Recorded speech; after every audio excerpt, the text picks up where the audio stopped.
put this heater in there.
T, then I'll go to all my vents.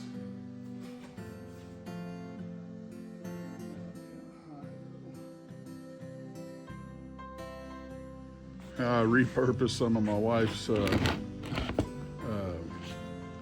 cutting boards that she was going to throw out, and instead of building it out of wood, I needed a little box to hold the diesel tank.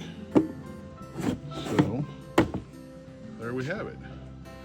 And I even slotted it right on the end down here so I can pull the tank out as needed and still be able to get to that or the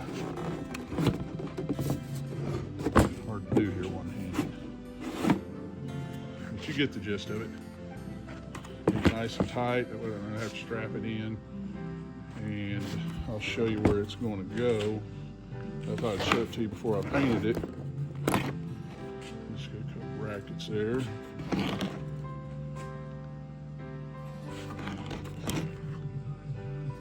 I'll show you where it's going to go. So where that tank's going to go is right below the floor here. Here's the heater, and this is Thor the Thundercat. Get out of there. And this. Here. This mounts below. Hang on a second. Okay, so I stuck it in place, but that will actually sit down in there, and the exhaust lines from the heater will come down, go under along the floor and down, and I'll exhaust them right down up there. I'll show you how this fits.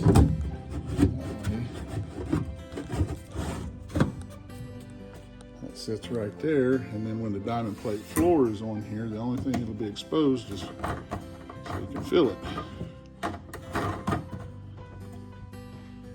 So I just did this floor in a two-piece, and that way I thought that would still give me some room to put stuff in here instead of mounting that tank right up here. Mount it down below and run my fuel pump right down there, and then come right up under the heater.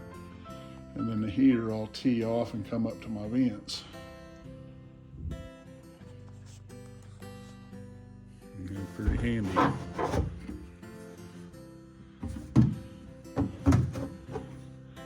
Nice snug fit.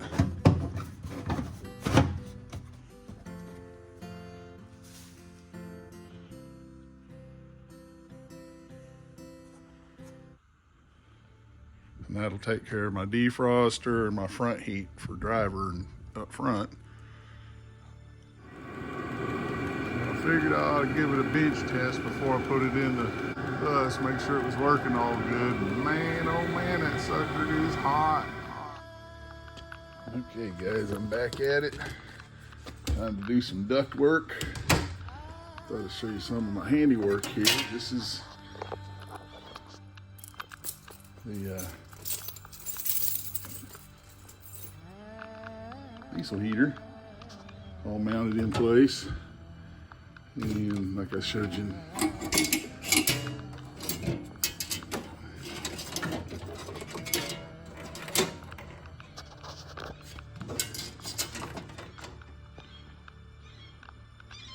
the tank is mounted down below.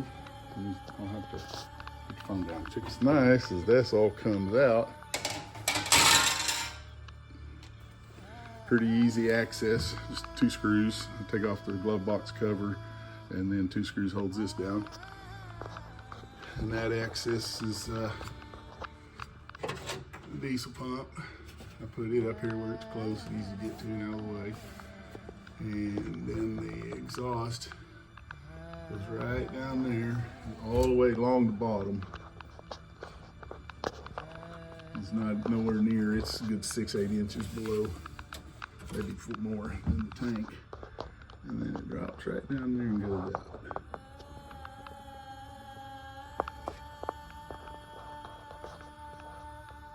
But I gotta get in there and run the duct work right here. And the plan is I gotta buy one more T. I didn't buy enough, but I'm gonna put a T here and a vent over here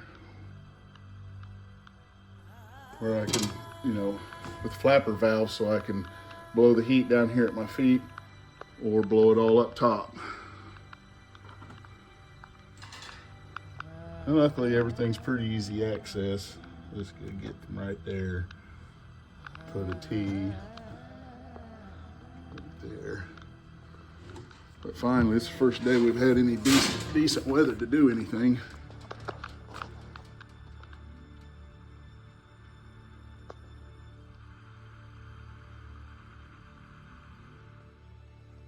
All right, so you get her all ducted in up here.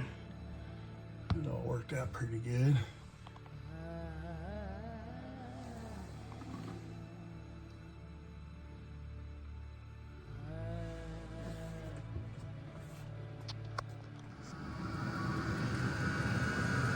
Well, there you got it.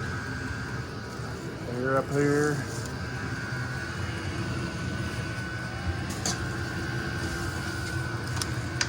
Figured I'd test run it before I button it up and wired it in.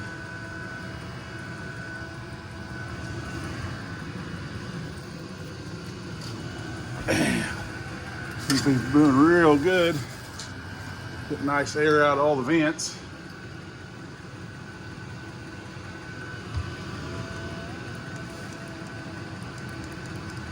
Down.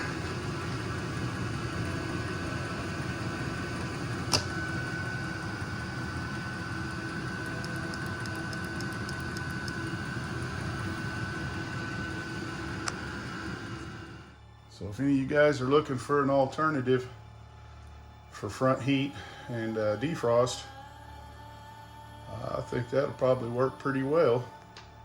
They do put out a lot of heat, and like somebody else said, be careful because somebody else had cracked their windows or windshield. But I think if you're just careful and not throw a whole lot of heat up there, just more than you need. And I'll put me another little vent down off of it, going off down here where I can open and close it to get some floor heat, driver heat right down there would be good.